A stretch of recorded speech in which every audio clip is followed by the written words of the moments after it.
Pendant 2 jours, ces hommes de culture et de sciences ont échangé sur le thème éthique, confiance et engagement, les conditions du sursaut citoyen, un sujet d'actualité qui interpelle plus d'un. Nous avions constaté que ce pays a une grave crise de valeurs, ce qui nous a amené à vouloir débattre de ce thème qui n'est rien d'autre qu'une continuité des actions que nous menons depuis plus d'une douzaine d'années. Alors pourquoi parler de la confiance au Sénégal ? Parce que particulièrement, que ce soit le peuple sénégalais vis-à-vis des politiques, que ce soit le peuple sénégalais vis-à-vis des autres Sénégalais eux-mêmes, que ce soit vous et moi ou quelqu'un d'autre, il y a une forte crise de confiance. Et cette crise de confiance, on ne peut pas du tout continuer à l'ignorer.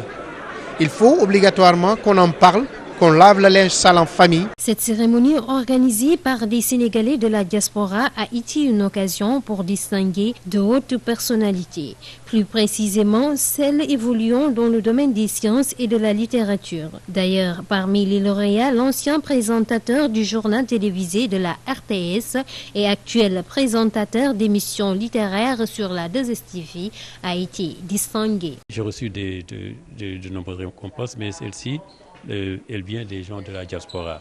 Alors, c'est réconfortant de voir que les gens des Sénégalais qui sont à l'extérieur s'intéressent de ce qu'on fait ici dans tous les domaines et priment des gens pour cela. C'est ça l'intérêt. Et puis le plaisir, c'est que j'ai reçu ce prix des mains de la directrice, Mariam Ndiaye, comme je dis, qui est une sœur. Ça aussi, c'est un doux plaisir. Et que ce prix revient toujours, comme je dis, à la 2STV, qui est la chaîne à laquelle je travaille. Donc c'est vraiment le plaisir et l'honneur que j'ai en recevant ce prix-là. Seydou est un membre vraiment fondateur et imminent. C'est le seul vraiment qui est disponible à tout moment.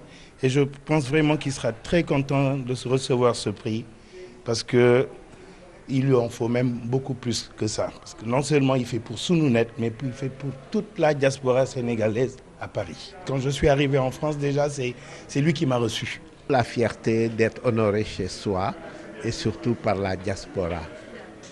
Comme je le disais, certainement nous avons été honorés plusieurs fois et presque partout dans le monde.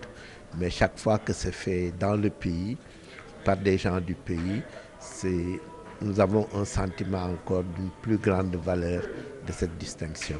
Ressources Sunounet rencontre des Sénégalais pour une organisation utile des ressources de la communauté des expatriés. Son objectif, faire du Sénégal un pays de culture et de sciences pour un Sénégal émergent.